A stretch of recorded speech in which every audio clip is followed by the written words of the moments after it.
setup un peu particulier aujourd'hui. Je suis carrément pas chez moi. Mais bon, ça vous commencez à avoir l'habitude. Hein. Ça fait longtemps que je n'ai pas fait de vidéo. Aujourd'hui, je la compose 5-6 minutes, 7, 8. On verra. Pour parler du cas de Lawson et Yuki Tsunoda. Parce que cette vidéo, je l'ai écrite depuis un moment. Mais j'arrive pas à l'écrire jusqu'au bout. Donc on va juste y aller comme ça, avec les pensées. C'est un peu de l'opinion. Il n'y a pas d'analyse ultra poussée derrière. C'est juste qu'est-ce que je pense. Parce que je pense que Red Bull font de la merde, mais genre depuis des années et des années. Donc on va revenir un peu là-dessus, parce que pour moi, le fait de remplacer Lawson par Tsunoda, c'est complètement illogique. Mais vous allez voir, il y a du sens. Bref, allons-y. Donc Red Bull, depuis que Daniel Ricciardo est parti en 2018, c'est un peu la galère pour leur second pilote. Ça fait des années et des années qu'ils cherchent un pilote pour épauler Max Verstappen, mais ils trouvent personne qui leur convient.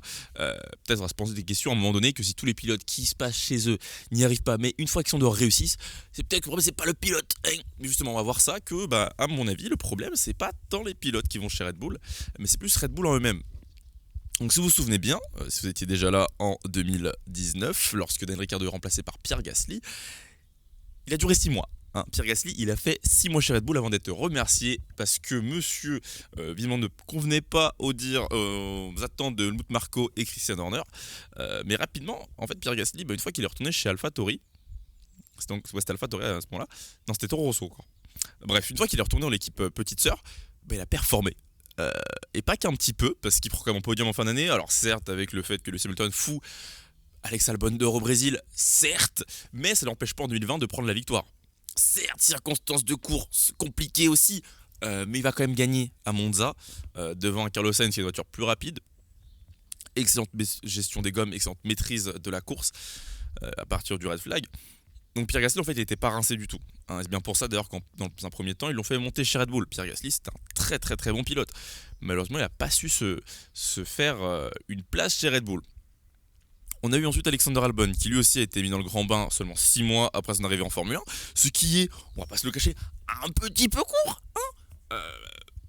Pareil, il fait 1 an et demi avant de se faire remercier. Albon a eu des meilleurs résultats que Pierre Gasly pour ne pas dire légèrement supérieur, vraiment un poil de cheveux. Albon a quand même eu l'occasion de faire plusieurs podiums, mais Lewis Hamilton est passé par là, il a complètement annihilé à chaque fois ses espoirs de podium. Il était un peu meilleur en qualif quand même. Donc on s'était dit peut-être qu'avec un peu de temps, ça le fera Albon chez Red Bull.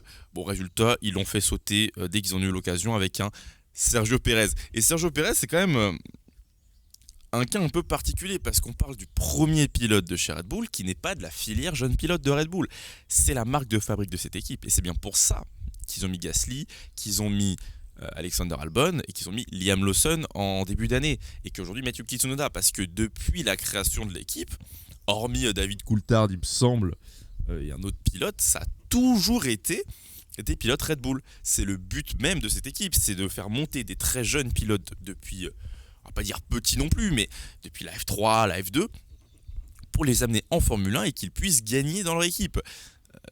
Alors, il faut pas se le cacher, c'est aussi à mon avis moins cher à la base, parce que tu récupères des pilotes, tu les payes pas grand chose, donc financièrement tu dois t'y retrouver, mais c'est aussi une philosophie qui est tout à fait elle est bonne, c'est une bonne philosophie, on va pas se le cacher, faire monter des jeunes pilotes, bon, tout le monde le fait, mais c'est vrai que c'est dans l'ADN de Red Bull,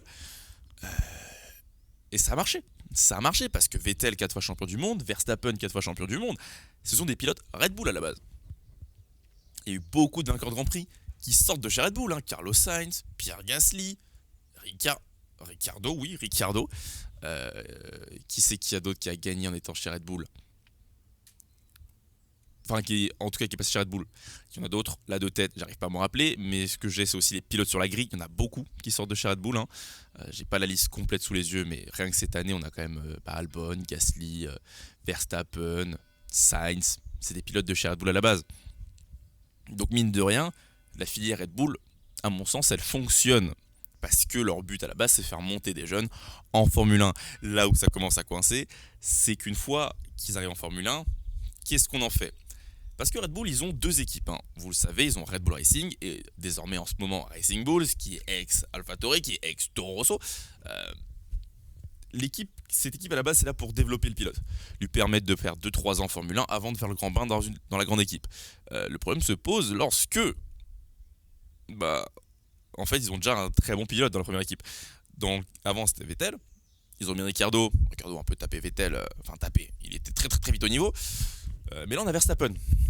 Et Verstappen, bah, il coche toutes les cases. Donc, qu'est-ce que tu veux mettre à côté de Verstappen, un deuxième Verstappen? Quand tu as déjà un pilote qui gagne, est-ce que tu veux mettre deux pilotes qui gagnent? Bonne question. C'est une question de philosophie. Est-ce que tu veux mettre deux numéros 1 comme Rosberg et Hamilton à l'époque? Tu veux mettre un numéro 1 et un numéro 2 pas encore super bon, super formé. C'est des choix de philosophie différentes. Beaucoup d'équipes vont privilégier un pilote expérimenté, un pilote jeune, dans l'espoir d'avoir un pilote expérimenté qui ramène les gros points, qui va remporter les courses, va faire beaucoup de podiums, et un jeune pilote qui va apprendre rapidement en étant un interne, en prenant les méthodes du pilote numéro 1, pour qu'à terme, celui-ci aussi puisse avoir le rôle de numéro 1 et que la boucle continue. C'est ce qui se passe avec Hamilton-Russell, Russell-Antonelli, et plus tard Antonelli, et un jeune pilote. C'est ce que Ferrari a fait un peu avec Vettel-Leclerc aussi. C'est ce que McLaren a voulu faire avec Ricciardo et Norris. Des fois ça marche pas. Hein. On l'a vu McLaren, Ricciardo il était pas au niveau. Oh putain, ça fait déjà 8 minutes qu'on parle. Bref, tout ça pour dire que Red Bull, leur problème c'est qu'ils ont un Max Verstappen qui domine de ouf et qui est super bon. Donc à côté de lui on met qui? Et bah on peut se dire on va mettre un jeune pilote qui sera encore frais mais qui va petit à petit monter en niveau et devenir bon lui aussi. Le problème c'est que Red Bull ils veulent faire ça mais ils mettent pas les moyens en place. Parce que quand Gasly il y est, Gasly demande à ce qu'on change la philosophie de la voiture pour que la voiture soit plus pilotable pour lui.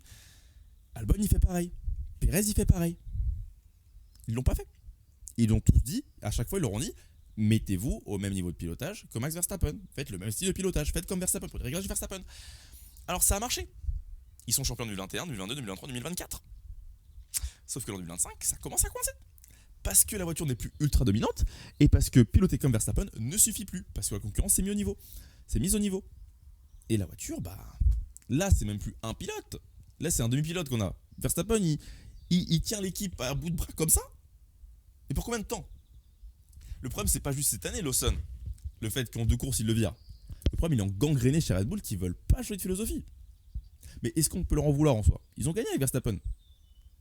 Est-ce qu'en soi, vous préférez gagner 3-4 ans, même 4 ans de suite en pilote, et ensuite passer quelques années compliquées, ou mettre une voiture au niveau pour 2 pilotes et n'avoir peut-être qu'un ou 2 titres parce que finalement elle est moins performante pour Verstappen?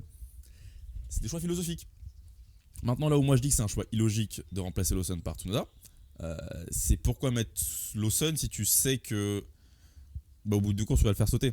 Est-ce que Red Bull ne pouvait pas s'attendre au fait que Lawson allait galérer de ouf sur les 2 premières courses? Ok, Sebulta était vraiment médiocre,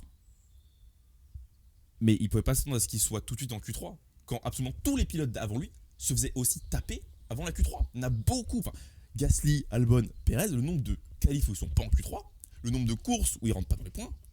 Tu peux pas t'attendre d'un pilote qui a fait 10 courses qui soit tout de suite au niveau de Verstappen. Certes, il est peut-être plus agressif, plus dynamique et tout ça. Je conçois pas l'idée que Marco et Horner se sont dit Lawson sera dans le coup tout de suite. Ou alors pour moi c'est une immense faute professionnelle. C'est une immense faute professionnelle. Sachant qu'on connaît, ils sont qui savent l'ambiance Red Bull qui est très, très féroce, très dynamique on va dire. Tu peux pas t'attendre à ce qu'il réussisse du premier coup. Maintenant le remplacer par Tsunoda, moi je pense que c'était la bonne chose à faire parce que Tsunoda, je l'ai dit avant même la fin de saison dernière, il devait être dans cette voiture dès le début de l'année. Ils le font maintenant, c'est bien, ils réparent leur erreur, mais il aurait dû faire dès le début. Parce que si tu mets Lawson à la place de Tsunoda, c'est que tu te dis je le prépare pour 2026 et la suite. Parce que je vois en ce pilote, un très bon pilote numéro 2, un pilote qui va prendre la suite de Verstappen. Mais si tu te dis au bout de 2 courses, ouais finalement non, c'est pas possible. C'est pas possible. Bref, à mon avis, Red Bull, ils se sont complètement plantés. Ils ont bien fait de mettre Tsunoda à la place de Lawson parce que c'est ce qu'il fallait faire. Mais sur toute la ligne depuis des années, leur politique de deuxième pilote, elle est complètement ratée. Et il va falloir vraiment se mettre à jour parce que là, c'est un problème qui arrive à toutes les équipes. Mercedes, on a tapé sur Bottas. Ferrari, on a tapé sur Sainz. Ça arrive à tout le monde. Bref, dites-moi ce que vous en pensez. Voilà, petite vidéo de chill, d'opinion. Ça fait du bien de revenir faire des petites vidéos. Je pense que si ça vous plaît, je vais refaire plus des comme ça, moins écrites, plus à la volée avec ce qui se passe dans cette caboche, quoi, parce que je réfléchis de ouf en fait. Bref, portez-vous bien. On se retrouve très rapidement pour le deuxième épisode de Box Box cette saison. Mettez-moi votre avis en commentaire si vous pensez que Red Bull a fait la bonne chose de remplacer Lawson par Tsunoda.